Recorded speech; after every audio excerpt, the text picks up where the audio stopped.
Hi dear cricket fans, welcome to Cricket Happenings. This is Ram once again with Cricket Happenings, and this we are just looking at the start of the series between England and Pakistan, which was today was the first test. Today was the first day of the first test between Pakistan and England. This test was being played at Trent Bridge in Nottingham. Uh, well, England, I would say Pakistan really had the honours high in the initial stages of the innings when they had England 118 for 4 with Mohammad Amir his bowling figures itself reflecting it today at the end of the day. 19 overs, 4 minutes, 39 runs, 3 wickets, and he bowled exceptionally well. And 118 for 4 was all responsible for Mohammad Amir. But after that, what transpired was the debutant Ian Morgan went on to make his maiden century. He got 125 of 182 balls with 18 fours and 1 6, and he's still there in that unbroken partnership for the fifth wicket, which has yielded 213 runs right now. Collingwood is giving him company, not out on 81 of 168 balls with 11 fours, and they've taken the score on from 118 for 4 at one stage to 331 for 4 at close of play on the first day of the first test match between Pakistan and England at Nottingham in Trent Bridge in Nottingham. The story of the day: Strauss and Cook started. It was England who actually won the toss and elected to bat, and Mohammad Amir was absolutely superb. He was making life absolutely difficult in the first 6 overs. He was making life look very difficult for both Strauss and Cook.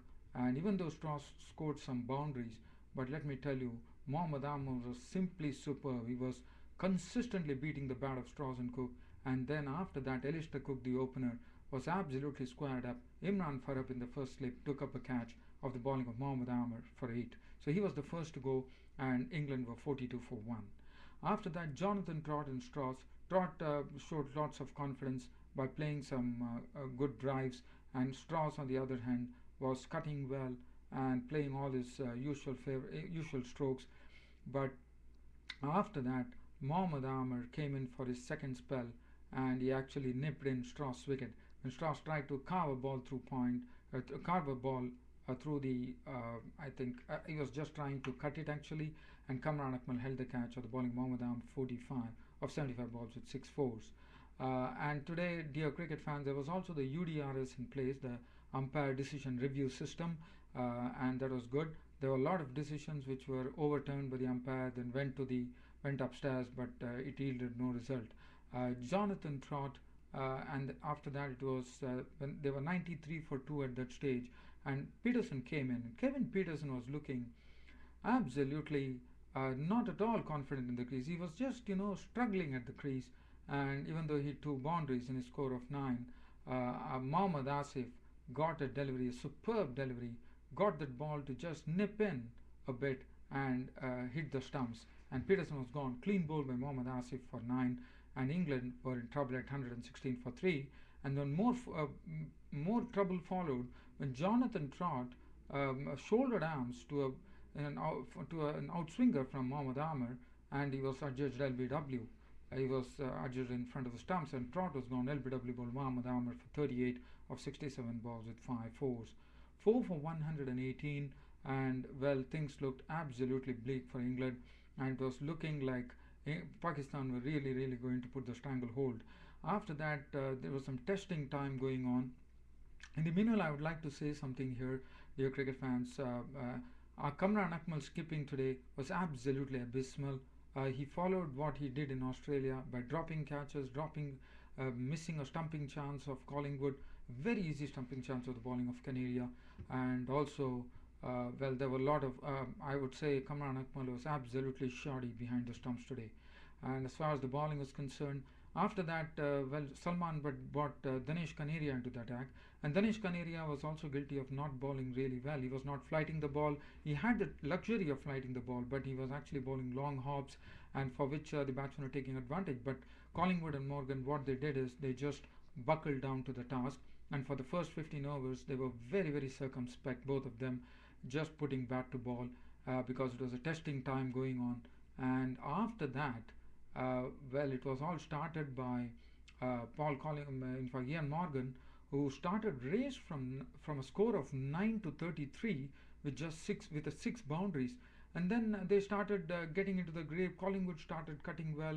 Collingwood started playing the drives. And Collingwood, even though he was playing sedately, he was looking at all the any opportunity whenever he got a loose ball, either a long hop or a ball short and wide, he used to just crash it through the offside. And Ian Morgan was well playing superbly. He was using his feet well against the spinners. He was also playing the reverse sweeps, and he was so cheeky and he's so innovative.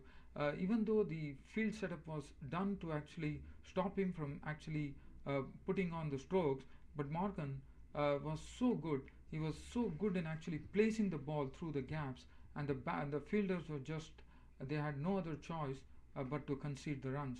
And Paul Collingwood was also superb.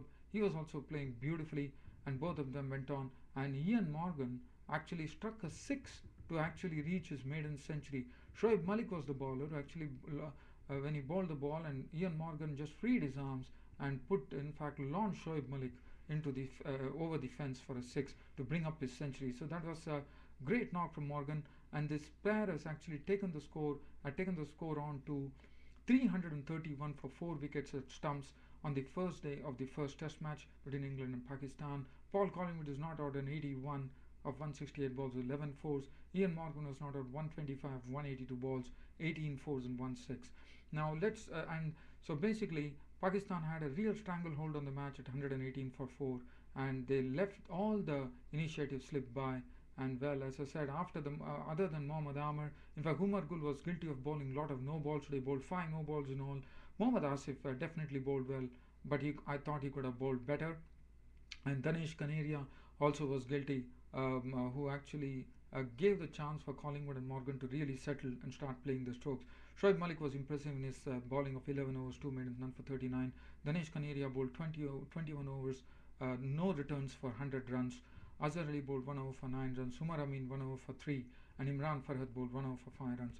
So 331 for 4, the final score on the first day of the first Test match between England and Pakistan at Trent Bridge in Nottingham.